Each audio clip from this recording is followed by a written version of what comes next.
vais juste introduire un petit peu la philosophie générale et le fonctionnement, et puis après, on va pouvoir discuter aussi comment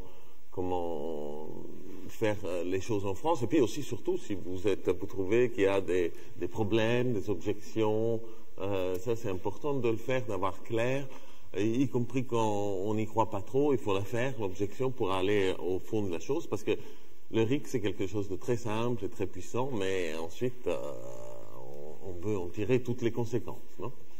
Alors, j'aurais envie de commencer par... bon, je pense qu'aujourd'hui en France, il y a presque une unanimité à vouloir faire la politique autrement, n'est-ce pas? Et le autrement, je sais ce que ça veut dire. Alors, avec le RIC, c'est ça, en fait. C'est une proposition pour faire la politique autrement avec un contenu spécifique du autrement. Donc, on va le donner tout de suite. Le contenu spécifique, je dirais, on peut commencer par se demander qu'est-ce que c'est un représentant. Parce que les représentants politiques ont quelque chose de spécial par rapport aux représentants dans le langage courant. Par exemple, si on a un avocat, c'est notre représentant, non?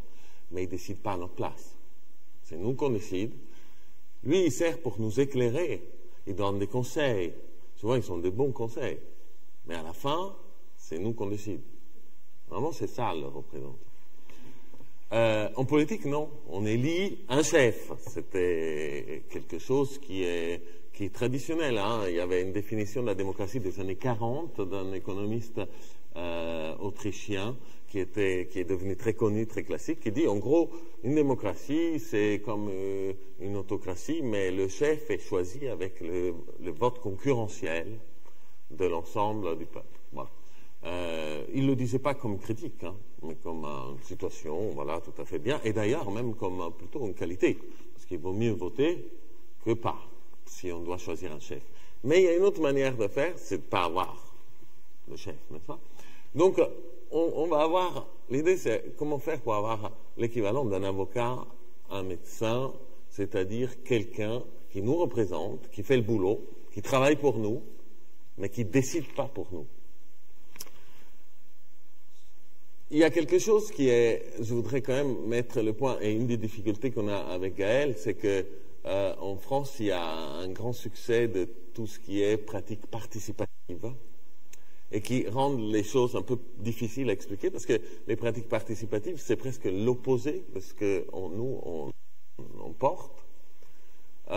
C'est-à-dire, c'est des choses qui ont été mises en place au niveau local pour faire travailler les gens, ne pas les faire décider. Ils travaillent bénévolement, non? On va dans une assemblée citoyenne, on discute beaucoup, puis après, au final, c'est le maire et l'équipe municipale qui a le dernier mot. Nous, c'est exactement l'inverse. Nous, on veut que c'est les élus qui travaillent, pas les citoyens. Mais par contre, les citoyens décident. C'est-à-dire qu'ici, le travail, ils ne sont pas satisfaits du travail de la proposition, ils puissent dire, nous, on ne veut pas ça. Et s'ils ne sont pas satisfaits que les élus ne proposent pas quelque chose qui est évident pour tous les autres citoyens, ben, qu'eux-mêmes puissent le faire.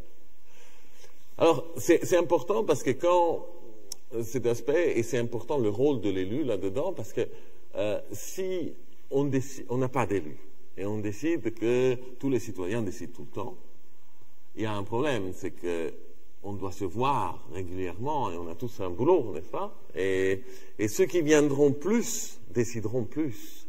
Ça sera la dictature des gens qui ont le temps libre, c'est-à-dire des retraités et des profs. Or, l'idée, c'est éviter cette dictature. On veut avoir des gens qui travaillent là-dessus à temps plein et les citoyens qui puissent décider sans que ça leur coûte beaucoup. Simplement, qui décident souverainement. Alors, c'est pas mal, ça. D'abord, c'est là-dessus que je voulais, avant d'avoir l'invention technique, comment faire ça réellement, et pourquoi il est aussi, on voulait peut-être vous dire, comme l'a introduit Mahama, c'est fait déjà, hein, ça existe déjà. Il y a des gens qui ont des élus, qui travaillent pour eux, mais qui ne décident pas pour eux. Dans cette planète, et c'est pas dans des petits villages perdus dans les montagnes, non, c'est dans des pays entiers qu'on a ces relations-là. Vous pouvez imaginer, la relation d'ailleurs élu-représentant-représenté diffère totalement. En termes de, par exemple, quand on écrit un élu, on a une réponse. Ça, c'est quelque chose d'immédiat, parce que les citoyens peuvent décider du salaire de l'élu, si l'élu reste en place, des compétences de l'élu, s'il peut cumuler ou pas. Tout ça, c'est des votations courantes qu'il y a lorsque les citoyens, eux, décident des règles du jeu. Donc, évidemment, pas seulement les élus, mais aussi les fonctionnaires, tous les agents de l'État, parce que ce qu'on ne rend pas compte souvent, c'est que les représentants, on en a plein. On a des représentants élus, mais on a aussi des représentants de l'État qui nous représentent, les policiers, les agents municipaux, etc. Et tous ces représentants-là, eh ben, c'est important qu'on ait tous conscience, nous et eux, enfin, je dis nous et eux, mais moi je suis parmi eux, puisque je suis un prof d'université, que c'est des représentants au service de la population. Au service, ça ne veut pas dire qu'on choisit d'être au service, ça veut dire que la population peut directement choisir comment on est à leur service et si on les sert bien ou non. Voilà.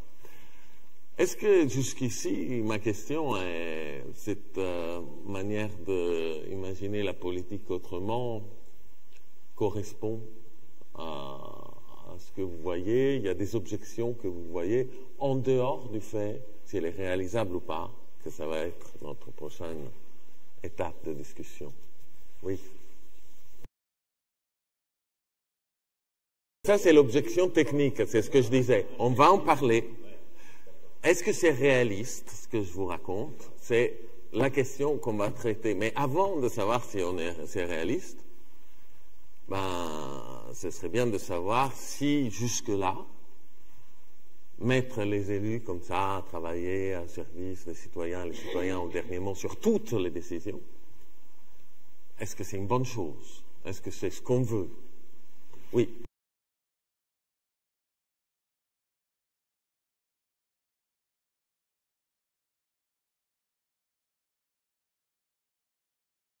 Ok, alors, je reprends surtout pour la question des outils de participation, on va y revenir, bien sûr, mais avant, il faudrait peut-être on discute sur comment marche, justement, comment fonctionne le RIC comme ça. Par contre, il y a deux points ici que vous soulevez qui sont importants, c'est de dire, mais si les citoyens décident, ils peuvent décider potentiellement toutes sortes de choses. Est-ce qu'on va mettre des limites? Alors, il y a des exemples de type décision, avortement, c'était cité. Il y a des exemples de type budget, dette et tout ça.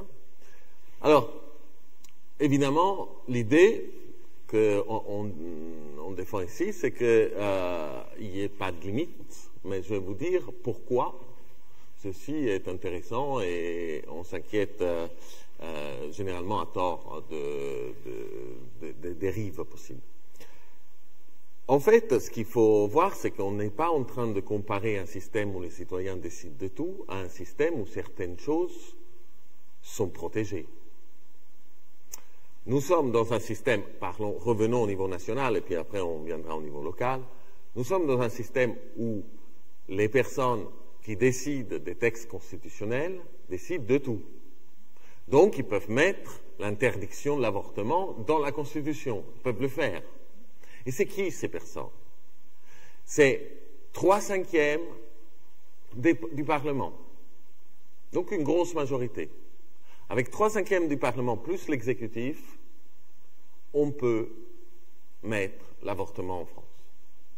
Donc ma question est, ici, qu'est-ce qui est plus dangereux, en fait? C'est ça la question. Est-ce que c'est plus dangereux de donner à une majorité renforcée d'élus le pouvoir de tout faire, ou alors c'est mieux de donner à la majorité simple de l'ensemble des citoyennetés ce pouvoir-là? À qui c'est mieux de le donner? Et donc c'est une question aussi largement factuelle. Qu'est-ce qui se passe lorsqu'on a le RIC? Mais avant de revenir aux questions factuelles, et ça, je peux vous donner beaucoup d'informations là-dessus, puisque quand les RIC peuvent décider de tout, disons que ce qu'on observe, c'est que les conséquences sur des décisions de type avortement sont comparables à celles des régimes représentatifs, mais par contre, les pays qui marchent avec le RIC constitutionnel, donc le suprême, sont beaucoup plus protégés par rapport aux dérives autoritaires. C'est-à-dire qu'ils ont autant de chances d'avoir la peine de mort ou avoir l'avortement que les autres. Les décisions sont conservatrices ou progressistes, ça dépend, en fait, autant que les représentants, mais par contre, c'est beaucoup plus solide au sens où aussi les gens défendent leur système. Ils disent pas c'est pourri, les gens se sentent responsables des décisions qu'ils ont prises. Et donc, de ce point de vue, j'en reviens à un sujet qui est important, celui de l'économie, et qui est le résultat. Alors, comme vous savez, j'anticipe un peu, mais la plupart des études sur le RIC, et notamment le RIC constituant, sur la Constitution, a été faite aux États-Unis et en Suisse. Pour une raison très simple, c'est que aux États-Unis, il n'y a pas de RIC, mais au niveau local, c'est-à-dire au niveau des États, il y a à peu près la moitié qui ont le RIC, et dans la moitié, il y a encore la moitié qui ont le RIC, qui peuvent changer leur constitution. Donc, c'est très pratique, parce que ça permet de comparer, en fait, qu'est-ce qui se passe quand on l'a. Pareil en Suisse au niveau des cantons. Donc, l'effet le plus constant qu'on trouve du RIC, c'est une dette plus faible. S'il y a un résultat, que je dis, lequel est le plus solide, que tout le monde trouve le même, la dette plus faible. Alors pourquoi? Ça, allez voir pourquoi. Et en fait, ce qui se passe, c'est que il y a un vote, il y a un rejet systématique de tous les entreprises pharaoniques.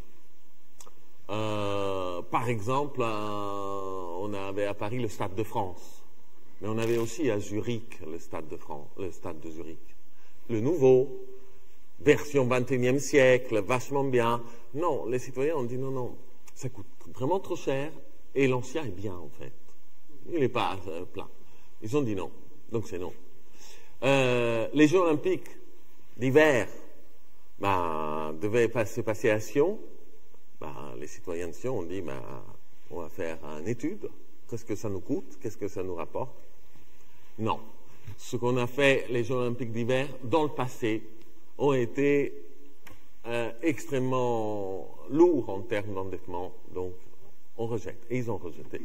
Donc nous, Français, nous avons le Stade de France, nous avons bientôt les Jeux d'hiver, nous avons eu les Jeux d'été, nous sommes terriblement endettés. La question est, c'est mieux, en fait, oui. L'alternative, c'est pas avoir quelqu'un qui fait de façon très vertueuse la gestion économique d'un lieu. L'alternative, c'est avoir la décision d'un certain nombre de personnes qui sont élues, ou alors d'avoir, sous le conseil éclairé des gens élus, avoir la décision populaire. C'est ça l'alternative. Et en fait, ce qu'on trouve, c'est que les gens, et c'est pas si étonnant, ils ne veulent pas s'endetter, en fait. Alors que quand on est élu, on n'endette pas soi-même.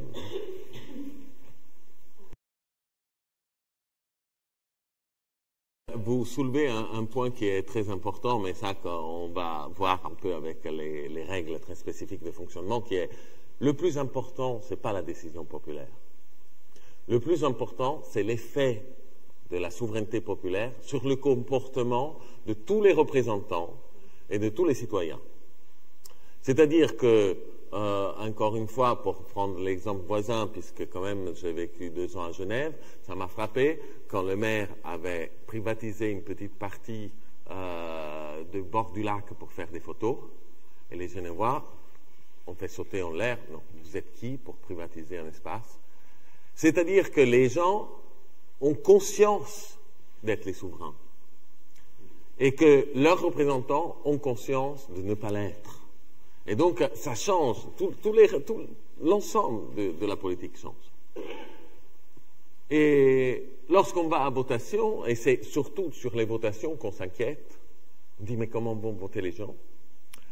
Il y a de quoi rassurer, mais il faut quand même avoir en tête que quand le RIC est extrêmement accessible, donc je vous parle là encore On va parler d'autres. Il y a des pays comme l'Uruguay, qui a un RIC, qui a fait des choses. On a écrit un texte pour comparer l'Uruguay et la constituante au Chili. Il n'y a pas photo. Hein. Si on connaît bien les deux, on choisit l'Uruguay. Et par contre, la Suisse, comme l'utilise beaucoup, c'est un exemple pratique. En 15 ans, il y a 30 décisions populaires et 5500 décisions qui ne sont pas des décisions, mais décisions acceptées par les gens parlementaires. Donc on est en fait, le Parlement fait vraiment son métier. Hein, il fait les lois qui sont la plupart du temps acceptées et c'est comme ça que ça fonctionne. Mais par contre, des grandes décisions comme par exemple, on a eu récemment la retraite. Nous, on l'a subi, eux, ils l'ont voté. On a eu la politique vaccinale pendant le Covid. Ils l'ont voté aussi. Et vous voyez, l'effet immédiat, c'est qu'à un moment donné, on accepte la décision. Ce n'est pas des gens qui décident à notre place. On a tous voté, on a perdu. Et les perdants sont plus contents. Voilà, c'est ça qui se passe aussi. Et c'est l'effet direct. Donc, si vous voulez, on revient en arrière. Ah non, il y a une autre question. Il y a des discussions là-dessus, parce qu'il y a des gens qui mettent des supermajorités, par exemple 60%, comme la Floride, ou des pays qui mettent des quorums, c'est-à-dire on exige que 50% des inscrits votent, par exemple, à l'élection. Il y a des choses comme ça, mais comme je vous montrerai, ça a des effets extrêmement négatifs, tout ça. Et la majorité simple, pour aussi bête que ça puisse être, ça fonctionne parfaitement bien. On se dit, mince, et si seulement 3 électeurs votent, et c'est parce qu'on se dit ça qu'on va voter. Et parce qu'on se dit ça qu'il n'y a pas 3 électeurs qui votent.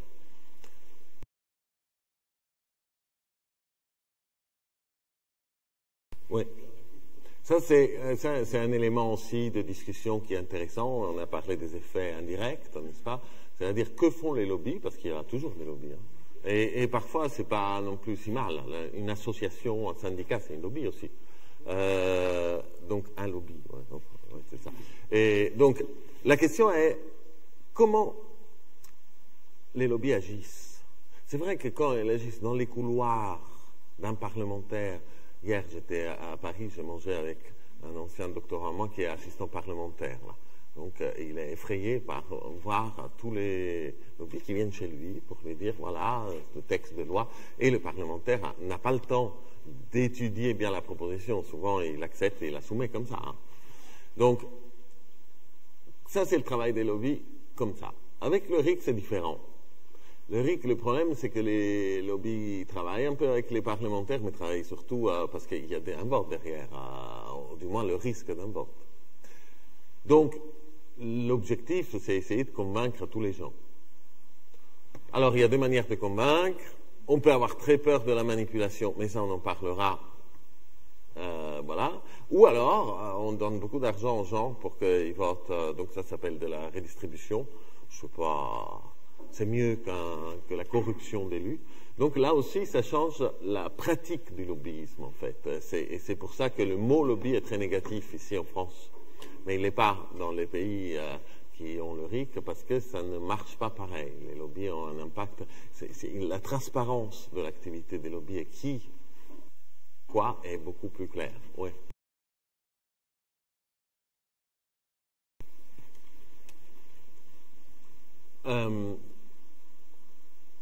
Ce point-là est extrêmement important et ça fait référence à un ensemble d'études aussi qui ont été menées qui s'est passé comme la vertu éducatrice de la démocratie directe. Alors, souvent, si vous cherchez en anglais les études, le mot est démocratie directe. Il faut savoir que démocratie directe, RIC, référendum d'initiative populaire, votation à la Suisse, tout ça c'est synonyme. On est en train de parler de la même chose. Donc, il ne faut pas s'attacher aux mots et ça va... Bon. Alors, lorsque la vertu éducatrice, c'est quoi? C'est le fait que lorsque on se retrouve à pouvoir proposer des lois et les voter, ben, on se met à parler de ça avec d'autres. On se met à écouter les émissions de radio ou de télé où il y a des experts. On se met à faire ça, en fait. Ce qui fait que quand on analyse les enquêtes, vous savez, l'anecdote marrante, c'est, vous savez quel peuple connaît le mieux l'Union européenne? Ben oui, sans surprise, les Suisses. Parce qu'ils ont voté 3 fois dessus. Ils ne sont pas dedans, mais par contre, si vous voulez savoir comment ça marche, eux, c'est ceux qui font le moins d'erreurs quand on leur fait des questionnaires factuels. En fait, c'est très simple. Vous êtes en train de voter sur quelque chose d'important. On a cité le pass vaccinal, vous citez celui-là. C'est très important. Et en même temps, comme vous dites, on vous fait voter. Donc, vous pourriez voter quelque chose que vous et vos enfants et votre famille va directement avoir des conséquences négatives à cause de votre vote. Donc, c'est un enjeu que les gens ressentent. Et donc, il y a un débat, encore une fois, quand j'étais là-bas, c'est très simple, il y avait un débat enflammé sur est-ce qu'il faut fermer les tabacs le dimanche à côté des gares. Et moi, j'étais comme vous, hein, je me dis, mais comment vous pouvez vous enflammer de ça? Oui, ben oui, mais ça, c'est ce qui se passe normalement quand on a le pouvoir de décision. Quand on ne l'a pas, pourquoi en parler, non? À part, si on veut débattre entre nous, n'est-ce pas? Donc ça, c'est un effet absolument fort. Et c'est vrai que c'est un effet qui est un peu flippant. On se dit, mais est-ce qu'ils le font bien? C'est pour ça qu'on a des pratiques un peu délibératives de dire, on va organiser des débats publics, des assemblées tirées au sort, comme ça on les voit pendant qu'ils débattent. Il n'y a pas besoin de les voir, n'est-ce pas? Et on le voit dans le bureau de tabac où le dealer du coin et le buraliste discutent sur la légalisation de la marijuana parce que, il dit, non, mais moi je vais perdre beaucoup de clientèle, notamment les personnes âgées, je suis contre. Et moi je l'ai vu de mes yeux, ce type de débat. Et voilà, donc si on veut une société aussi dans laquelle les citoyens débattent, les citoyens non seulement débattent entre eux, mais ont envie d'écouter des experts. Parce qu'ils n'ont pas envie de se tromper. Donc pas n'importe qui dit n'importe quoi à la télé, mais des experts. Si on veut que les citoyens entrent dans des associations, pour dire, moi, je veux être dans cette association parce que je suis d'accord avec elle, et cette association me permettra d'écrire la loi si jamais il y a quelque chose qui ne va pas, alors il faut leur donner les moyens d'être législateurs. Il ne faut pas passer leur temps à les éduquer. La meilleure éducation, c'est de dire, maintenant, c'est responsable de ce qui va se passer. La raison pour laquelle je suis aussi impliqué là-dedans, ce n'est pas seulement que je trouve que c'est bien, sur le principe, mais c'est que je suis allé voir les enquêtes d'opinion qu'il y a dans le monde entier. Et c'est systématiquement, notamment dans nos pays, on va dire, occidentaux, le soutien à ça, les gens veulent être responsabilisés à 3/4, 75%. En France, selon les sondages, c'est entre 69 et 83. Il y a eu une vingtaine de sondages, tout est à disposition si vous voulez les voir. Et on dit, et on n'en parle même pas. C'est dingue. Et on parle à leur place, à la place des gens, et on dit, ouais, mais bon, les gens, ce qu'ils veulent vraiment, c'est remplir leur frigo. Mais il y en a 3 sur 4 qui veulent être responsables. Donc, on va commencer peut-être par au moins faire un débat, le mettre un petit peu en pratique et voir si finalement c'est correct. En général, je pense qu'une démocratie marche bien. Non pas si elle est parfaite, mais si quand les gens veulent des droits égaux pour tous, ils les obtiennent. C'est un truc simple. S'ils n'en veulent pas de problème. Mais s'ils veulent des droits de plus, eh ben, ils doivent pouvoir l'obtenir. Pas des droits spécifiques pour leur catégorie, des droits pour tout le monde. Voilà, donc les RIC de ce point de vue, comme on va le voir tout de suite, c'est des droits, en fait. Fondamentalement, c'est des droits individuels. Oui.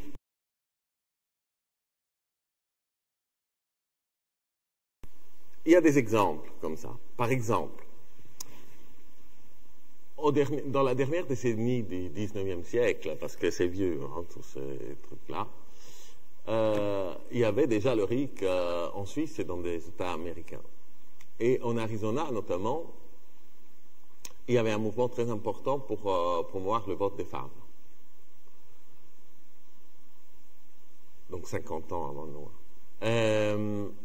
Ils ont voté 8 fois. Les 7 fois premières, ils ont dit non. Alors, qui décide qu'on vote 8 fois? Eh bien, maintenant, on va un peu descendre dans le détail et voir comment ça se passe. Donc, il faut savoir, la bonne nouvelle quand même, je veux le dire, parce que c'est toujours un plaisir de le dire, le mécanisme global de fonctionnement du RIC a été inventé en France. C'est les Français qui l'ont inventé. Donc quand même, je trouve qu'on le mérite. C'est quand même pas normal que c'est les autres qui en profitent. Et en particulier, c'est Condorcet pendant la Révolution française. Alors, comment ça se passe? L'idée, c'est de dire, on va imaginer un grand pays, grand, hein, on ne peut pas mettre tout dans une petite assemblée, mais on veut que ce grand pays soit comme une grande assemblée, comme un parlement, dans lequel chaque membre de la population, individuellement, peut initier une proposition de loi, comme chaque parlementaire. C'est pour ça que je vous parle de droit individuel, le droit d'initier une loi. Et chaque personne, individuellement, peut voter pour les propositions de loi. C'est des droits qu'aujourd'hui ont nos parlementaires, et ils sont donc restreints à une population très étroite, environ 1000 personnes. L'idée, c'est de dire, tout le monde doit avoir ce droit. Oui, mais bon, comment faire? On ne se met pas 60 millions de Français dans un Parlement. Et c'est là l'astuce de l'idée initiale de Condorcet qui a été améliorée depuis, hein, parce que la sienne était un peu laborieuse, et qui consiste à dire ça. En fait, initier une proposition de loi, on n'a pas besoin de se réunir. Initier une proposition de loi, il faut une initiative, que la proposition de loi soit écrite, et il faut des signatures. Quand on atteint un seuil de signatures suffisant, il faut les voter. C'est exactement ce qui se passe au Parlement. Vous savez, si un parlementaire isolé propose une loi, par exemple, ou même un groupe, il propose une loi, comme par exemple le RIC constituant, il est actuellement soumis au Parlement, notre proposition de loi, elle est portée, mais elle n'est pas votée. Pourquoi? Parce qu'il faut des conditions pour les voter. Il faut qu'un groupe parlementaire la mette dans sa niche parlementaire et décide à l'unanimité que ça va être voté. Un groupe parlementaire, ça veut dire beaucoup de monde. Là, c'est pareil. Pour que ce soit voté, pris en considération, il faut un certain nombre de signatures. Nous, on a calculé, l'idéal en France, c'est 700 000, qui est environ 1,8% de la population. Alors, évidemment, 700 000 signatures, c'est pas moi, je me réveille demain matin, j'écris ma loi et je cherche 700 000 signatures, n'est-ce pas? C'est pour ça que je vous dis, c'est important que je commence par dire, déjà, je vais en discuter avec les associations qui sont d'accord avec moi, je les contacte, peut-être même j'y suis déjà dedans, parce que je veux être présent si jamais j'ai un projet, et c'est comme ça qu'une campagne de signature naît, avant même qu'on puisse l'avoir. C'est dans la population, quelque part, à Blainville, on est en train de lancer quelque chose ici, et personne n'est au courant, mais ils seront au courant quand le niveau des signatures seront très hauts. Nous, ce qui se passe d'ailleurs pour toutes les pétitions, hein, la dernière pétition contre les pesticides, c'était ça. Hein, la plupart des Français se sont réveillés quand ils ont dit « Ah mince, 1 million ». Mais pendant ce temps-là, derrière, il y avait des discussions, des réseaux, une organisation. Donc là, c'est pareil, non?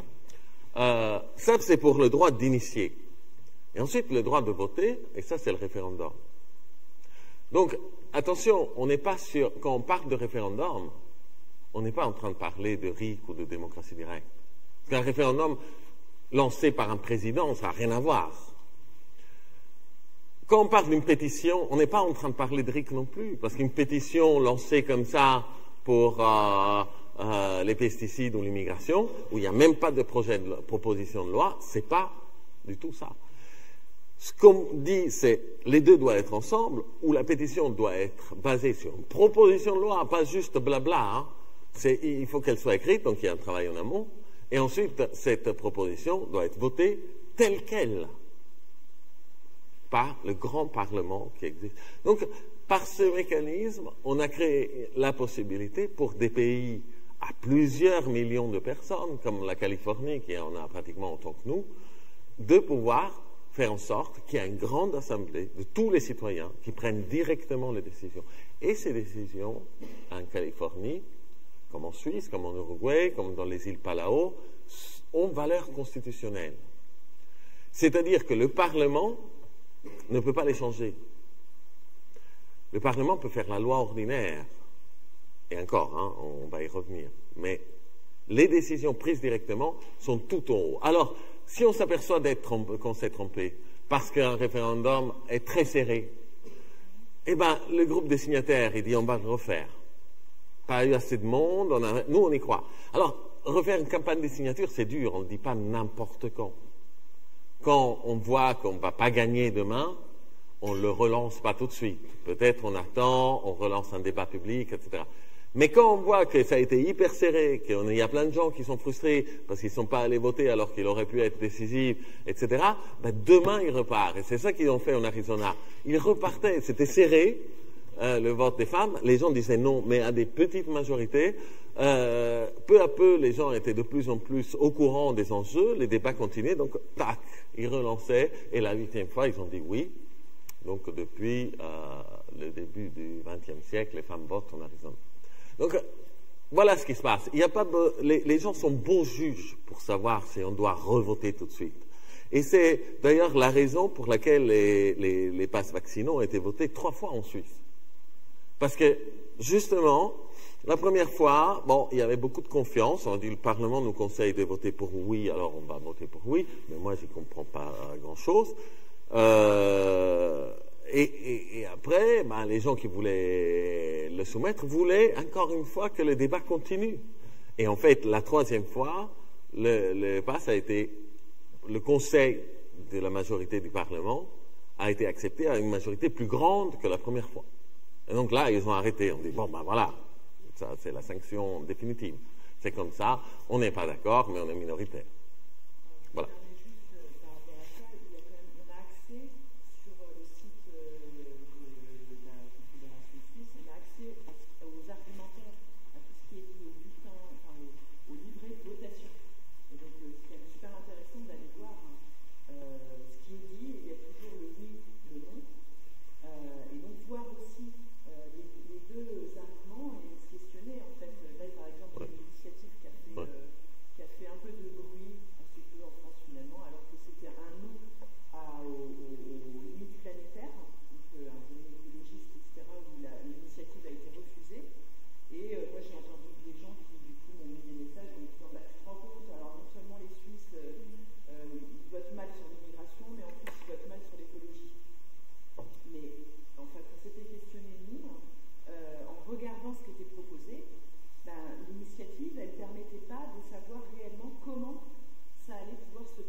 Il y a des enjeux qui se sont créés sur l'administration, sur l'application de la décision, qui ont permis d'améliorer donc le débat public, parce que préférence nationale, est-ce que ça vaut pour les Européens, ça vaut pour quel groupe de la population, et donc les Suisses sont revenus sur cette décision après, tout à fait. En fait, ça, il y a plein d'exemples comme ça, et Gaël a tout à fait raison de rappeler que chaque Suisse aussi, non seulement c'est sur le site du Parlement suisse, mais chaque Suisse reçoit pour chaque référendum les argumentaires de tous les partis. Et comme les partis, c'était pas assez, en Oregon, ils ont même inventé une assemblée citoyenne qui est chargée de produire un argumentaire d'assemblée tirée au sort. Donc on le reçoit aussi. Elle filtre pas.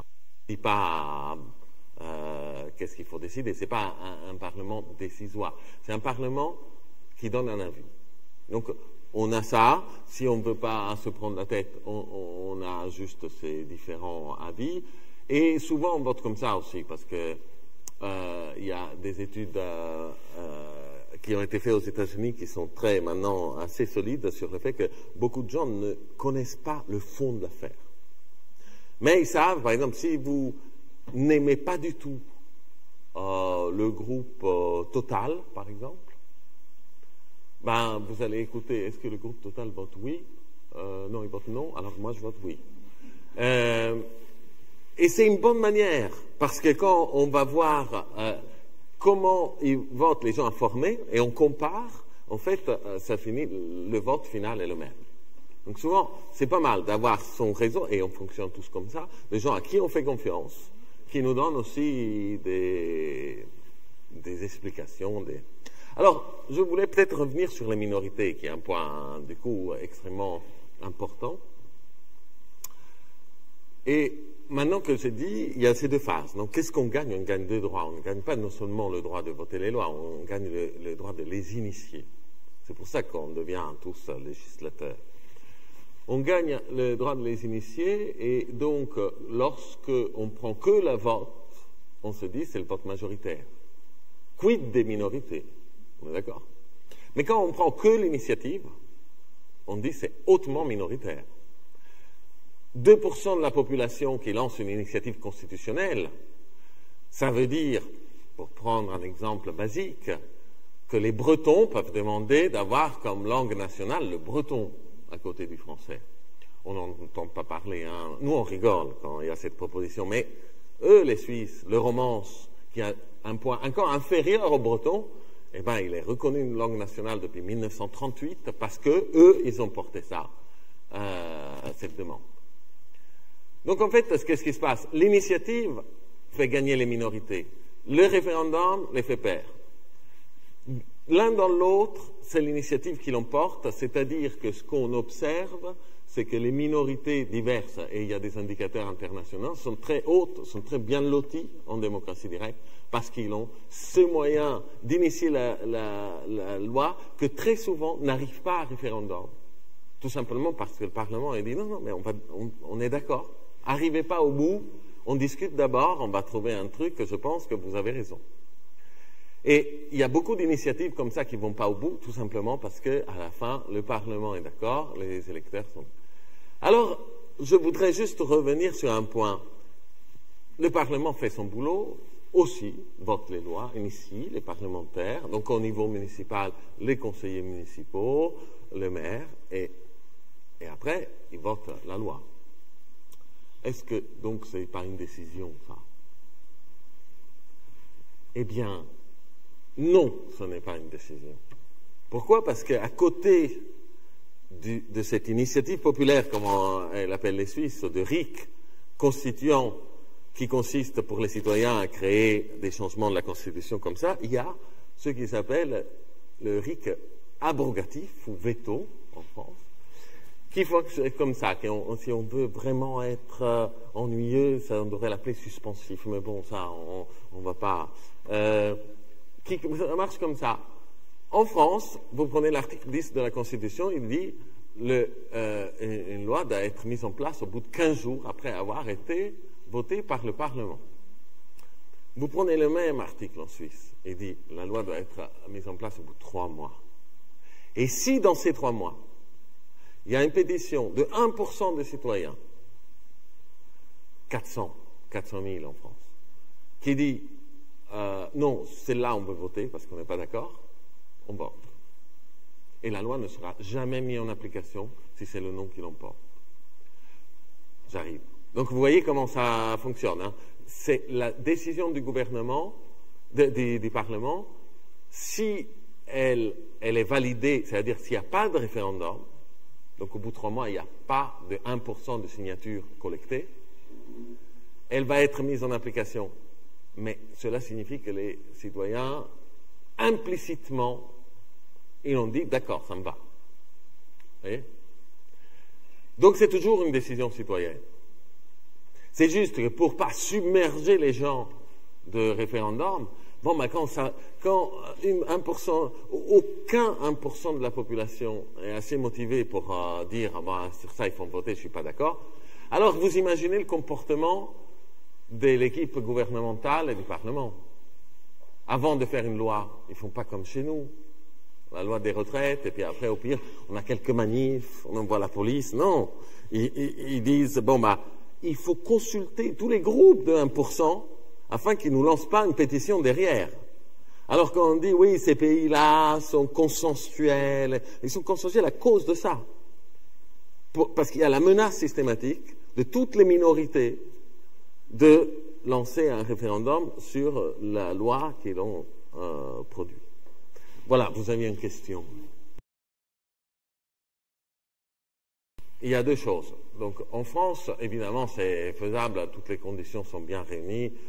Les Français sont majoritairement favorables. Il a été inventé en France. Il a été revendiqué. Aussi, les meilleures discussions que vous avez sur le RIC au XIXe siècle, c'est en français.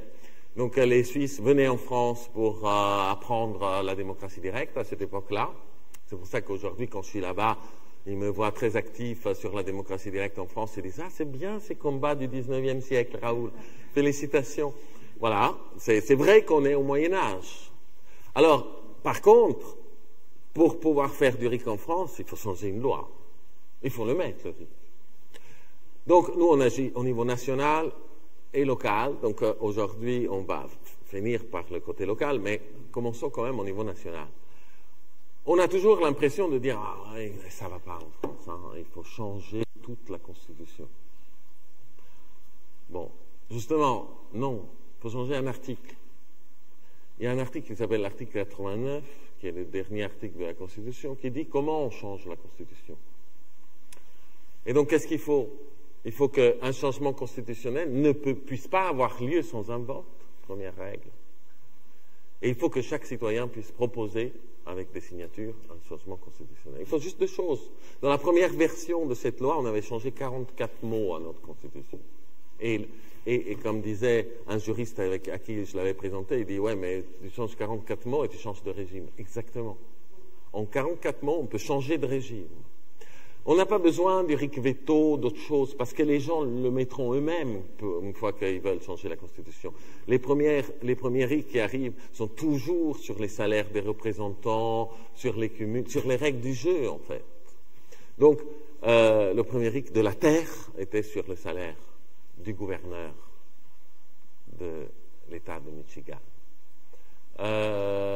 Donc, la question est, en France, il faut se bouger. Il faut se bouger pour l'avoir dans notre Constitution et dire à un moment donné, quand les citoyens peuvent changer leur Constitution, c'est là que c'est la définition d'un citoyen souverain, n'est-ce pas? Hein? Refaire?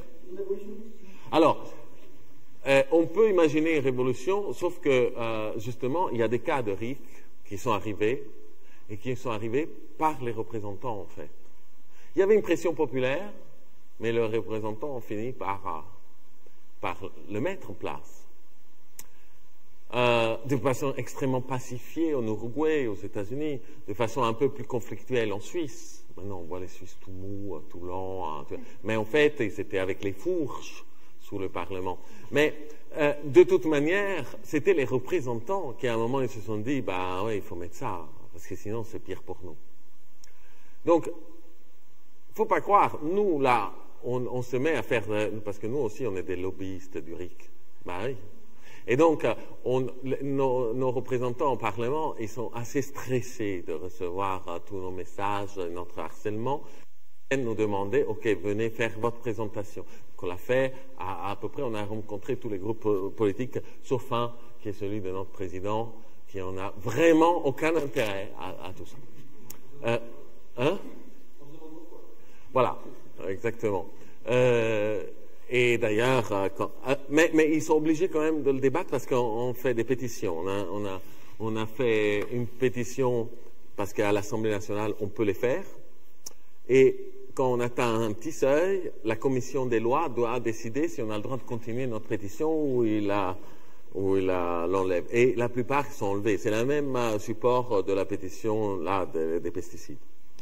Donc nous, on arrive toujours au seuil, donc ils sont obligés de la discuter, et comme c'est filmé, ben, on le filme, vous pouvez aller voir nos représentants, qu'est-ce qu'ils pensent.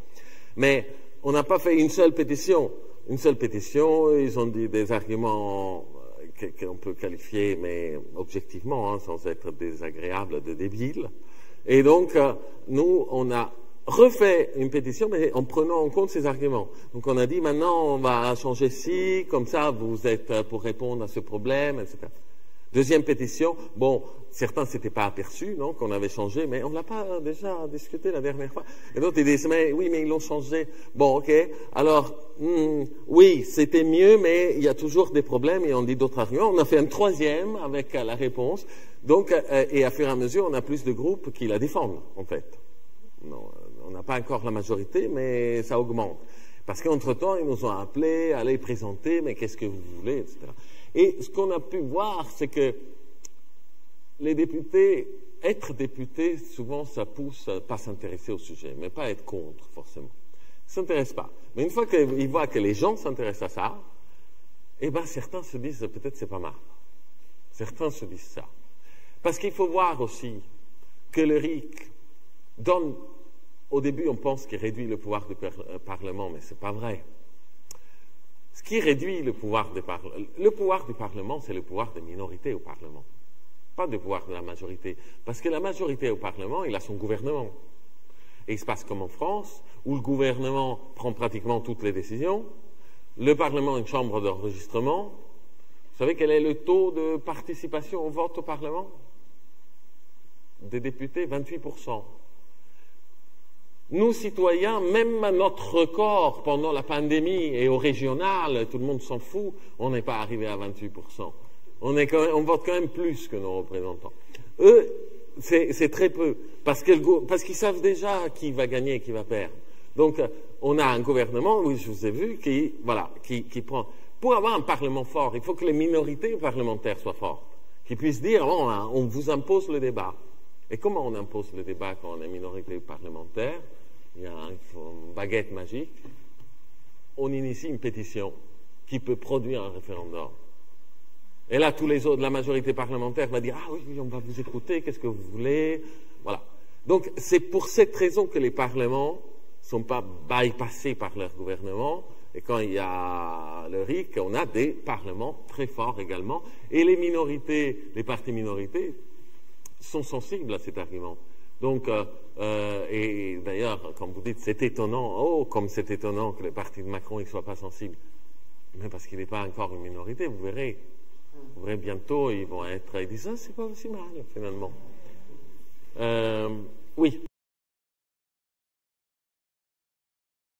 Alors, pour une raison très simple, et là c'est un peu technique, mais on y va. Hein. L'article 89, donc on veut changer, il dit, tout changement constitutionnel, je ne cite pas au mot près, hein, mais tout changement constitutionnel est ratifié par votation, par référendum. Oh, et puis après, il y a un autre paragraphe, le troisième, celui qu'on peut enlever, qui dit, toutefois, si le président, dans le cas de projets de loi, donc seulement ceux issus du gouvernement, pas ceux issus des parlementaires, ceux issus du gouvernement, dans ce cas-là, si le président estime qu'il n'y a pas besoin de référendum, mais il peut le faire voter par le Congrès, en 3/5, il peut le faire. Ce toutefois-là, bon, c'est présenté un peu comme une procédure exceptionnelle, non? Bon, vous savez combien de fois on a utilisé le toutefois sur 23 changements constitutionnels qu'il y a eu en France depuis la Ve République? 22. 22 toutefois, et on a voté une seule fois, qui était pour le quinquennat. On a voté mal d'ailleurs, mais bon, quand on vote peu, souvent on vote mal aussi, hein, on n'a pas l'habitude. Bon, donc, c'est un vrai problème, ce toutefois. Eux-mêmes ont conscience qu'ils en abusent, non? Ils disent, oui, mais c'est intéressant, vous verrez, c'est intéressant pour les sujets techniques. Mais bon, là, récemment, c'était la liberté d'avorter, c'est pas technique, non? On aimerait voter. Quand vous voyez les sondages, les gens sont plus pour que les pourcentages de députés. qui sont pour. Donc on peut quand même y aller, non? Non, même ça, c'est quand même trop risqué, va savoir les gens comment ils vont voter. Donc qu'est-ce qui s'est passé en 2005? En 2005, il s'est passé qu'on pouvait ratifier par référendum ou par le toutefois. Ce n'est pas obligatoire d'avoir un référendum.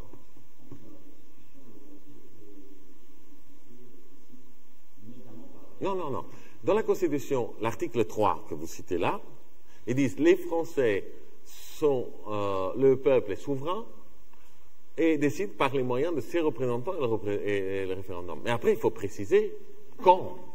Quand est-ce qu'ils décident par référendum et par leur... Et c'est effectivement précisé. C'est-à-dire, pour les questions constitutionnelles, ils décident par référendum, mais toutefois, ils peuvent décider par leurs représentants, si le président le décide. C'est ça qui est écrit. Donc, on a décidé comme ça. On a dit non, et ensuite, on est passé par les 3/5. Donc, comment s'assurer que le référendum est respecté? Facile. Il faut juste abroger l'alinéa du toutefois. C'est ce qu'on demande. Là, il y a un cours en pétition. Là, pour essayer de se les faire passer, on a distingué les deux. On a fait une pétition avec l'initiative citoyenne et une avec le référendum obligatoire. Donc, il y en a une qui demande juste abrogeons le toutefois, le 3e alinéa. On fait ça, et ça n'arrivera plus jamais que les référendums ne sont pas respectés comme on a vécu. Oui. C'est une question qui est intéressante, mais que j'ai une réponse. J'ai une réponse. Oui. La réponse est nous avons un système actuel qui produit des débats passionnés. Parce que, en fait, il y a les méchants, il y a les gentils, on est au stade de foot, et donc, sur l'immigration, on ne discute qu'une chose, plus ou moins, qui est quand même la discussion la plus débile qu'on peut avoir sur l'immigration. Quand, en revanche, la situation est inversée, les débats se dépassionnent, y compris là-dessus. C'est-à-dire qu'on discute de la loi concrète, pas une pétition, on en veut moins. Parce qu'on en veut 0, ça veut dire que chacun d'entre nous, je ne sais pas, part dans un autre pays, il tombe amoureux, ben, il ne peut pas revenir en couple. C'est ça que ça veut dire immigration 0. Donc, personne ne veut immigration 0. Donc, du moment qu'on se dit, bon, on écrit la loi complète, ben, les passions disparaissent et on essaye de voir quels sont les problèmes et quels sont les... Voilà. Ah, il y a plein de... allez, on fait un tour comme ça. Alors, le cahier de votation, c'est tous les partis qui ont eu au moins 1%. ont le droit de donner leur argumentaire. Le pétitionnaire a droit de donner son argumentaire et, comme je vous disais, parfois une assemblée tirée au sort a le droit de donner son argumentaire. Voilà, c'est quelque chose qui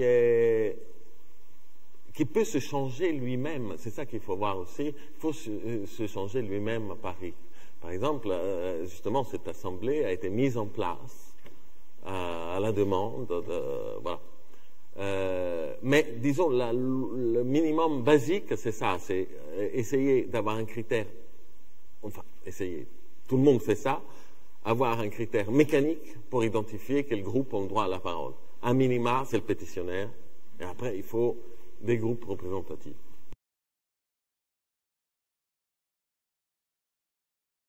Premièrement, c'est pas informatique. Ni d'ailleurs, ce qui est intéressant, c'est pas informatique et pas non plus les signatures.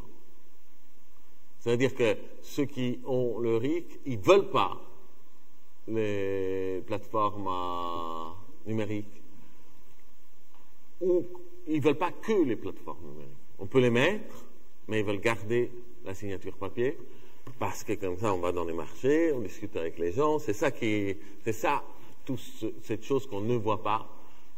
Encore une fois, on ne signe pas et on ne vote pas après sans discussion. Donc, alors, comment on fait pour régler ce problème du potentiel trop de votes?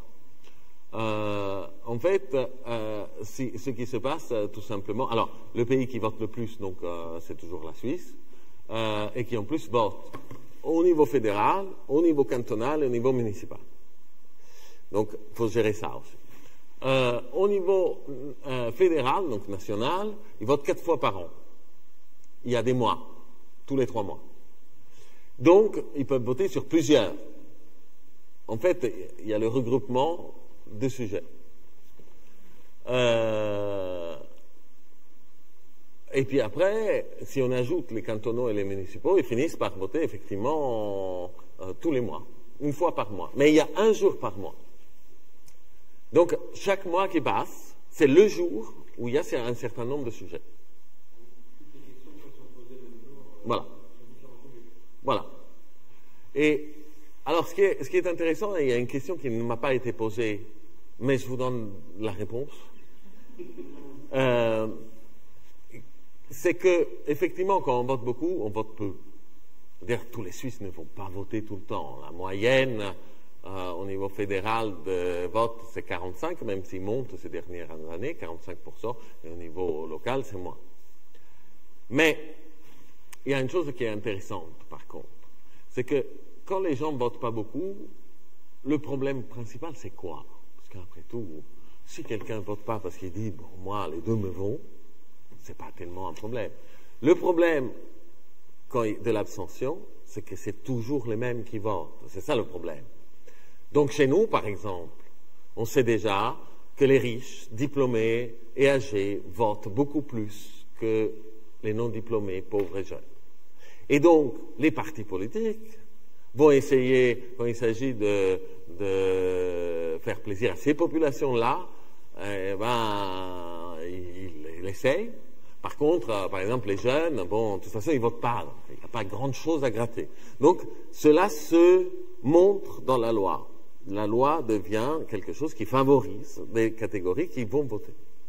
Alors qu'au référendum d'initiative citoyenne, ce qui est sympa, c'est qu'il n'y a pas ça. C'est-à-dire que les gens tournent, ce n'est pas les mêmes qui votent à chaque fois. Quand il y a un référendum sur les crèches, c'est les parents qui votent beaucoup, mais peut-être pas les jeunes. La libération du cannabis, c'est plus les jeunes et les vieux d'ailleurs, et pas ceux qui sont au milieu. En fait, c'est pas les mêmes qui votent, et donc ça donne cet effet-là de finalement les décisions qui sont prises, c'est par ceux qui sont particulièrement concernés, en fait. Oui.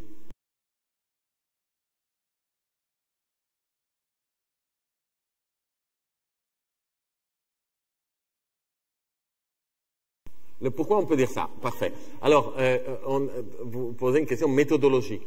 Qu'est-ce qui nous permet de prouver, en fait?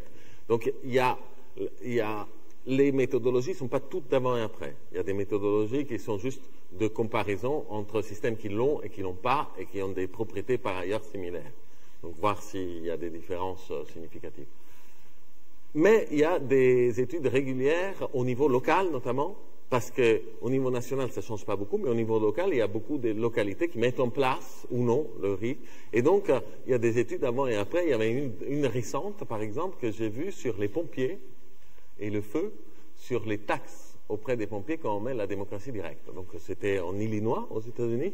Un county là, a mis en place la démocratie directe et il ne l'avait pas, et le county voisin, non.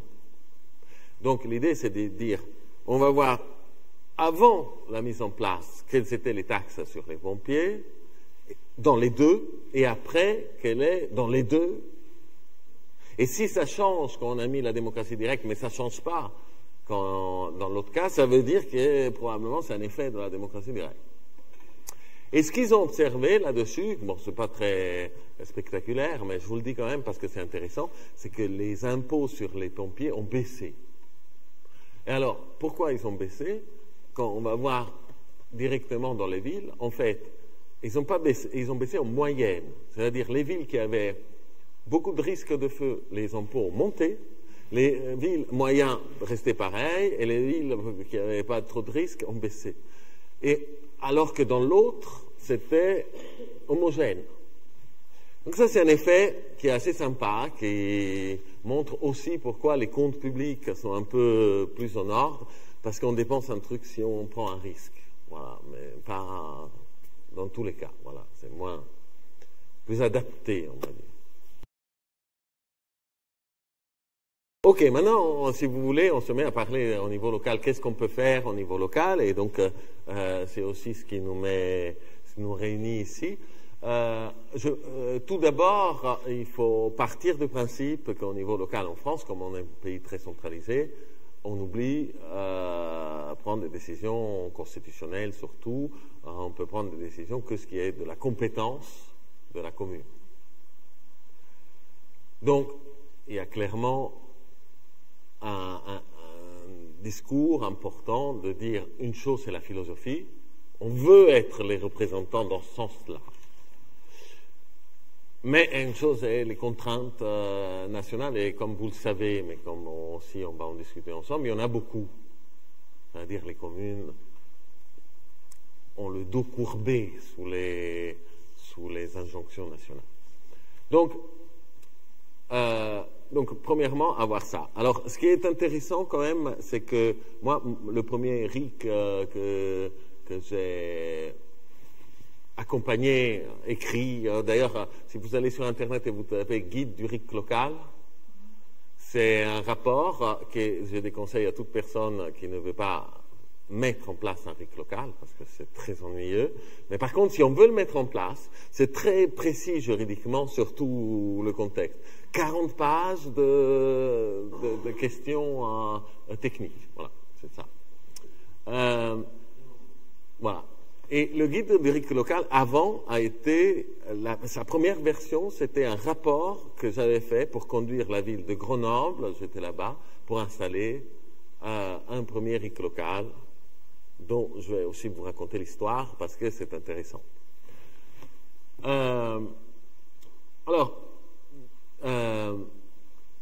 Si on part de cette histoire-là, quelques éléments sur comment faire. Premier élément, comment faire qu'une proposition soit dans les compétences de la mairie, de la commune. Donc il y avait des débats sur institutions indépendantes. Les gens ils disaient, les élus, non, ils disaient, il faut une institution indépendante qui donne cette information. Et j'ai trouvé ça très indicatif, intéressant, parce que moi, je disais, mais il y a une institution indépendante, ça s'appelle le conseil juridique de la commune. Il est là, il n'est pas partisan. Il est un service public pour tous les citoyens. Si on le voit aujourd'hui comme partisan, c'est que la politique ne marche pas, bien sûr. Mais en réalité, on va tout à fait lui faire confiance du moment que... Et c'est passé par le service juridique et ça a été extrêmement utile, non seulement pour les citoyens, mais pour le service juridique lui-même, pour apprendre quelles sont les compétences de leur propre ville. Et oui, parce que à chaque fois, et pour eux, ils disaient, au début, ils avaient peur d'être submergés. En fait, non. Ils ont appris beaucoup de choses. Et donc, les gens, citoyens, envoyaient d'abord leurs propositions. Eux, ils leur diraient leurs remarques, qu'est-ce qui était dehors ou pas. Et ils leur renvoyaient une proposition qui, s'ils pouvaient cadrer, etc. Et c'est ça le mécanisme pré-collecte de signature. Donc ça, c'était un élément. Un autre élément, chez les élus, c'était la panique. C'était pas seulement à Grenoble, hein. On a mis à Poitiers aussi. J'ai fait ça à Poitiers. J'ai fait aussi dans des plus petites communes. La panique de, oui, mais l'opposition va nous lancer des référendums et après, on va peut-être pas pouvoir suivre notre propre programme parce que l'opposition... Bon, oui. Vous avez haussé les épaules, moi aussi, on s'en fout en fait. Si bien qu'il y avait une conseillère municipale qui était très opposée à cause de ça, et puis un jour elle est arrivée, elle dit, je suis pour en fait. Pourquoi vous avez changé d'avis? J'ai parlé à mon électorat, je leur ai dit, mais est-ce que c'est grave si on n'applique pas quelque chose qui est dans notre programme parce que les citoyens ont voté contre? Mais non, c'est pas grave du tout, c'est bien. Ah bon, bah alors je vais faire ça. Donc, mais la chose intéressante, c'est que la peur était aussi alimentée par le fait, bon, c'était une liste à Grenoble à gauche, à dominance écologiste, et donc ils avaient très peur des 3 pétitions portées par la droite qui avaient déjà dépassé le seuil, et dont une, par exemple, de remettre les caméras de vidéosurveillance. Ils avaient très peur de ça, et là, je vous raconte ça parce que c'est utile pour savoir aussi comment ça va se passer. Dès lors que le RIC a été mis en place, l'opposition a retiré ses pétitions. Pourquoi il a fait ça? Eh oui, mais en même temps, faire une pétition qui ne sert à rien, on la fait sur tout et n'importe quoi. Mais quand il s'agit de voter derrière, on met une pétition gagnante. On ne met pas une pétition où après, il n'y a que 20% de la population qui dit « oui, d'accord, je veux ». On n'a plus rien après, quand il y a les élections prochaines à dire. Qu'est-ce qu'on a dit? Ouais, nous, on voulait des choses, vous avez dit non.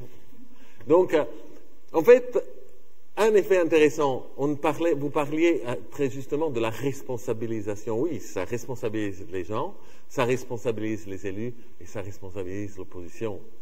Parce que quand vous gagnez une commune, vous êtes harcelé systématiquement par l'opposition, vous êtes mal, vous êtes incapable, etc. Bon, une bonne manière de ne pas se faire harceler, c'est de dire, ok, faites une pétition, si vous arrivez, on vote. Voilà, et là, du coup, le harcèlement est terminé. Donc, c'est aussi la qualité aussi du débat politique qu'il y a derrière, qui est tout à coup améliorée.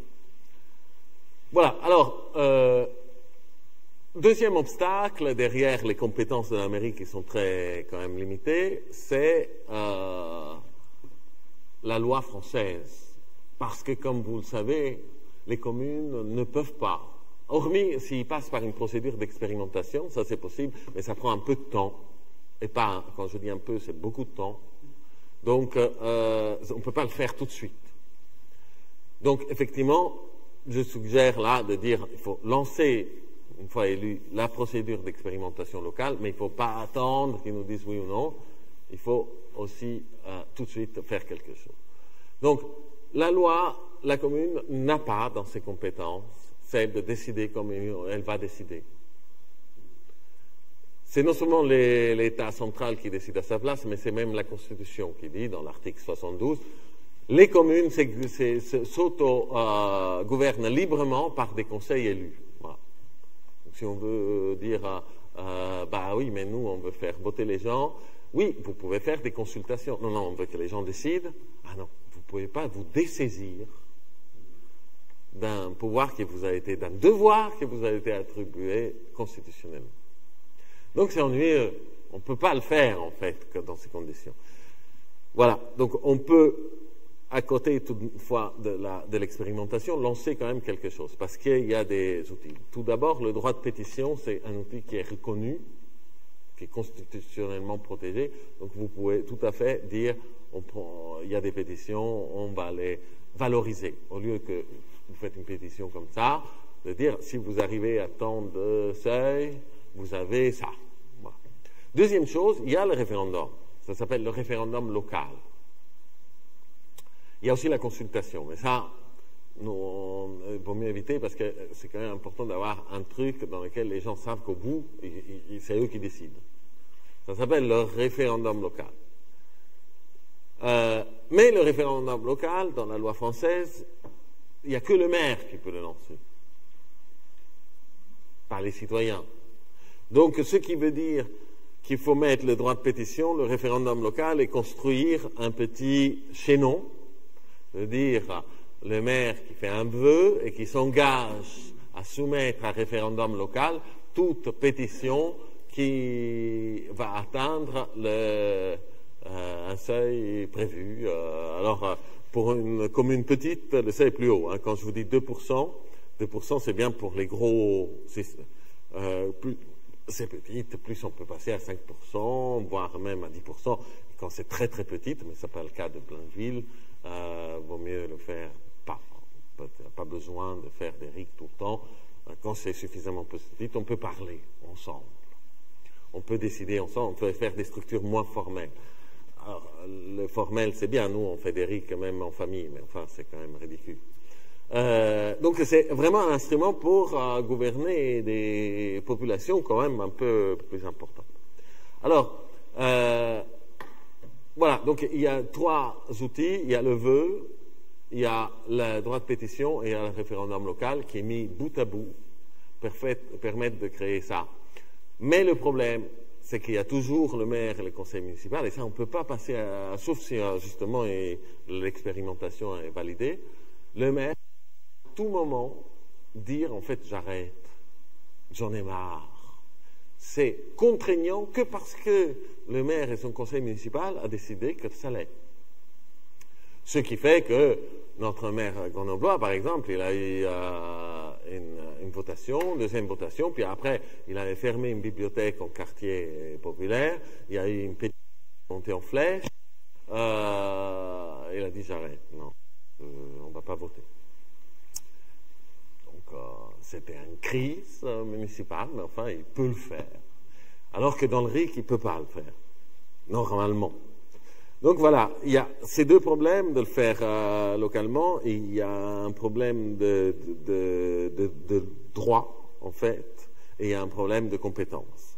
Et dans ces 2 problèmes, je recommande toujours de faire attention, parce que j'ai l'impression que les gens sont là. Alors, particulièrement, le premier livre un peu de divulgation que j'avais fait, c'était pendant les manifestations des Gilets jaunes, et donc j'ai été quand même influencé par ça. On allait dans les ronds-points le présenter, c'est-à-dire par le niveau de... oui, Julien. Le niveau de... comment on dit déjà je me suis... quand quelqu'un soupçonne toujours... paranoïa des électeurs, et à force de voir cette paranoïa, j'étais pas paranoïaque avant, mais après je me suis dit, vous avez raison. Vous avez raison, il faut être totalement paranoïaque dans la situation où on est, il faut s'assurer que ça soit respecté. Alors, je vous raconte quand même ces petites anecdotes, pour s'assurer, c'est pas possible, hein, d'un point de vue légal, vous savez, même au niveau national, vous connaissez l'article 18, tout mandat impératif est nul, donc on n'a pas des procédures publiques pour faire en sorte qu'une promesse soit tenue, mais on a des procédures privées. Je voulais vous finir comme ça, c'est une petite anecdote, mais c'est quand même sympa, et vous pourriez le faire éventuellement. C'est-à-dire, les procédures privées, c'est, on peut tout à fait, par exemple, s'engager devant un notaire et engager toute sa fortune.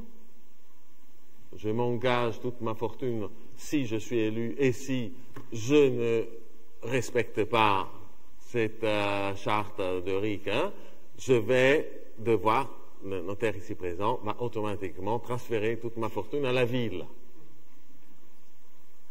Bon, ça a l'air, c'est légal ça, on peut le faire. Donc ça a l'air un peu un jeu, mais il faut penser à tous ces citoyens un peu paranoïaques qui n'y croient plus trop, et dire on va aller au bout de cette logique. On va vraiment mettre le maximum pour ne pas être insoupçonnable. Et ça, je pense que c'est un bon moyen aussi pour récupérer des gens qui, bon, le RIC c'est sympa, mais finalement ça ne donnera rien, parce que finalement nos élus à la fin ils décident de tout. Les rouages ne sont pas connus, donc c'est aussi un élément important pour compléter une adaptation de la loi et de niveau d'autonomie des communes, ce type d'engagement qui peuvent être parlants. À mon avis, hein, ça je vous donne mon avis. Voilà, oui.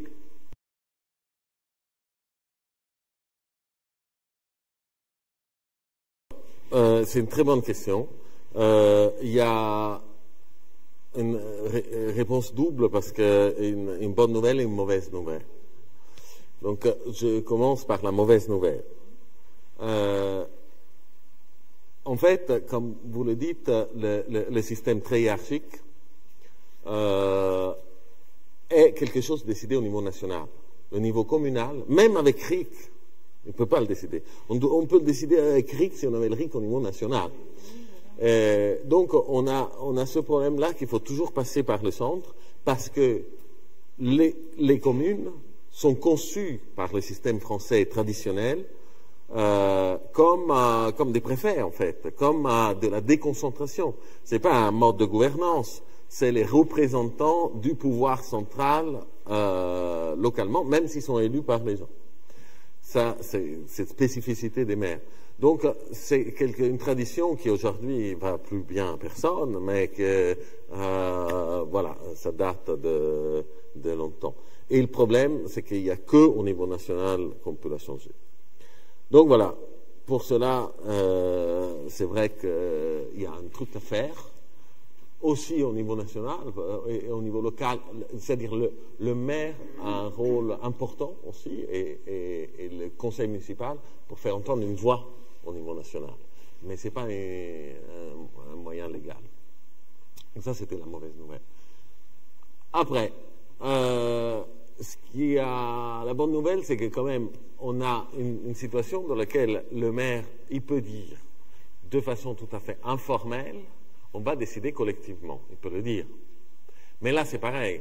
Si il décide que non, finalement, ou change un peu d'avis, ben, il peut. Donc ça, c'est encore la difficulté. Alors, il peut, oui et non, hein, parce qu'on a quand même son conseil municipal, il peut lui faire une grosse opposition, mais sur un certain nombre de choses, il peut. Le RIC a cette fonction intéressante de pouvoir effectivement faire en sorte que chaque membre du conseil municipal peut lancer un RIC.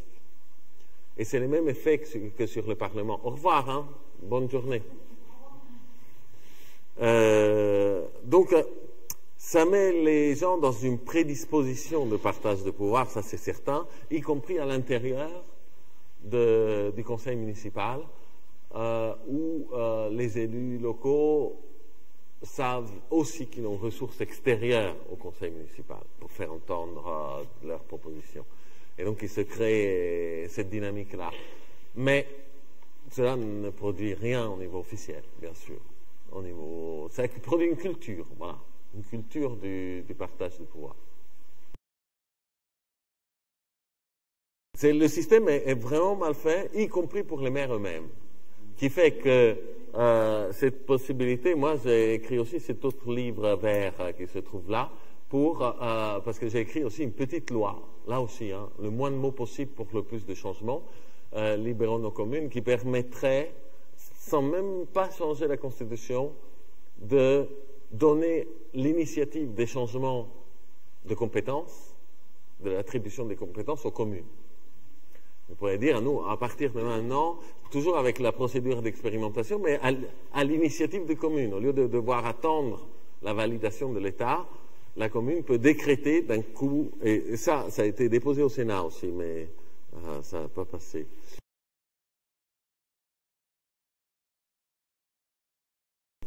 Voilà. Alors, les maires ont plus qu'un pouvoir, ont d'autres pouvoirs.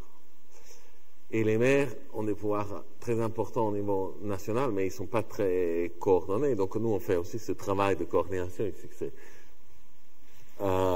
Et il est mené par Gaël et Jean-Philippe.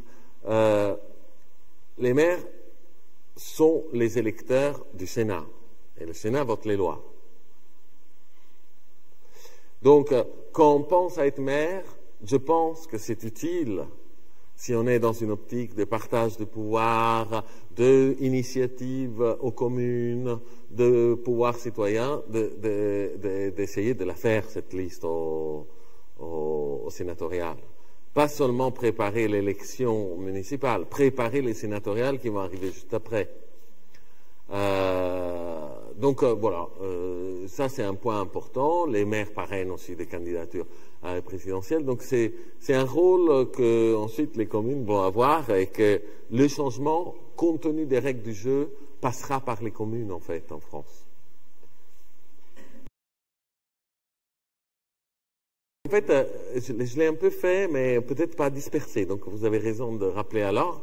En fait, l'idée c'est de dire, le maire va faire un vœu que toute proposition soutenue par, alors c'est 2 à 5%, ça c'est à voir selon les communes, selon la population, plus c'est petit, plus c'est haut, mais mettons donc, je sais pas, 3% de la population, quand le 3% de la population donc, fait une pétition, le maire par vœu s'engage, le vœu n'est pas contraignant, hein, mais quand même c'est un peu quelque chose de officiel, à soumettre un référendum local. 3% de signataires dans la commune de la pétition pour la proposer au maire. Ouais. Le maire va lancer un référendum local. Alors là aussi, il faut faire quand même attention au coût du référendum local. Il faut préparer ça, donc c'est important d'imaginer aussi le temps, c'est-à-dire il n'est pas lancé tout de suite un référendum local. On peut s'imaginer qu'il y a un référendum local sur plusieurs sujets. Oui. Oui, je vais compléter un peu cette question technique, puisque dans ce qui nous préoccupe, les questions techniques sont très importantes et votre question me permet de répondre. C'est-à-dire qu'une fois qu'on a compris ce que c'était le RIC, sa mise en place, elle est précisée dans ce qu'on appelle une charte du RIC, hein, qui indique comment on s'y prend.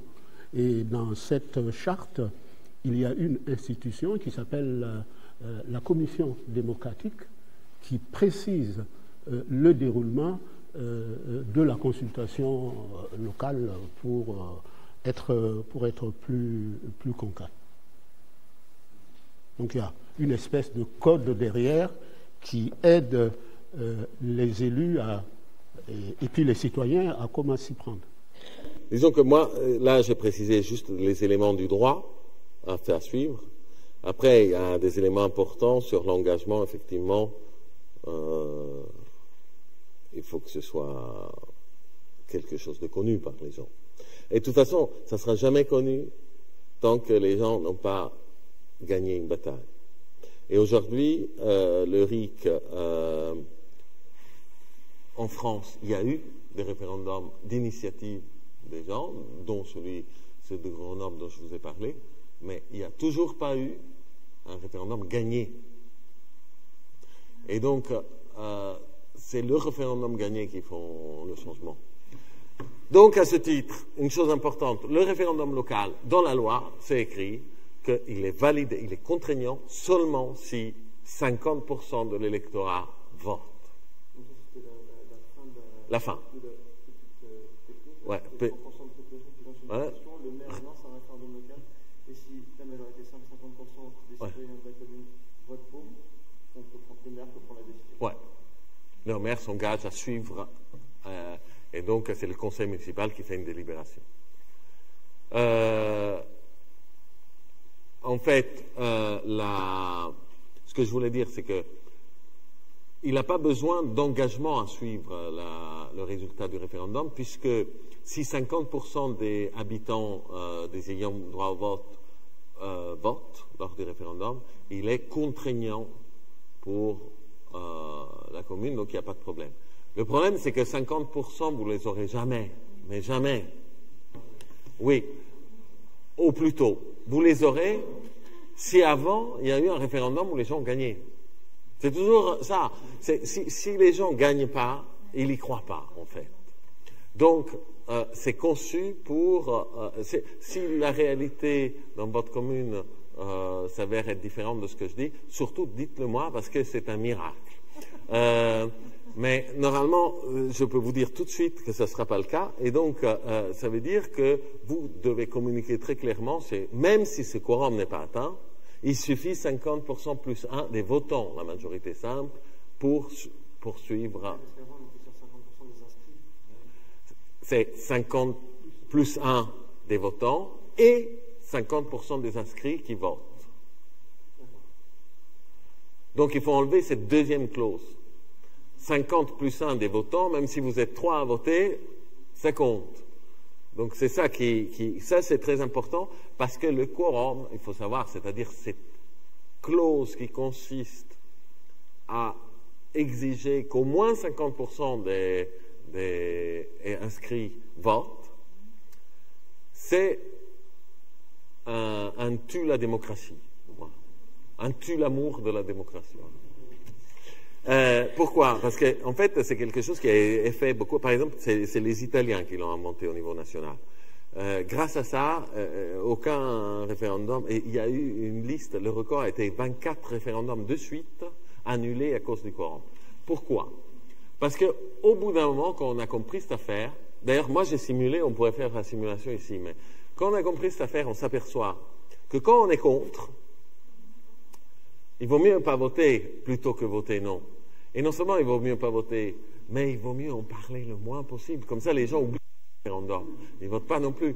Donc, si on veut des débats publics et de la délibération, c'est le contraire qui se passe. C'est pas le faire. D'ailleurs, on l'a bien compris parce qu'on n'a pas mis on a mis les quorums pour les référendums, mais on ne les met jamais pour les élections. Donc, ça, c'est le signal quand même que les élections, on ne s'inquiète pas trop que... Voilà. Eh bien, je pense que Raoul nous a éclairé sur ce RIC, le droit du citoyen, finalement, de décider. On te remercie beaucoup. Hein. C'est dommage que ton binôme ne soit pas là, Clara, hein, qui travaille avec toi. Et je remercie aussi Gaël qui est à nos côtés, du moins en tout cas à Blainville, et qui nous pousse dans cette voie.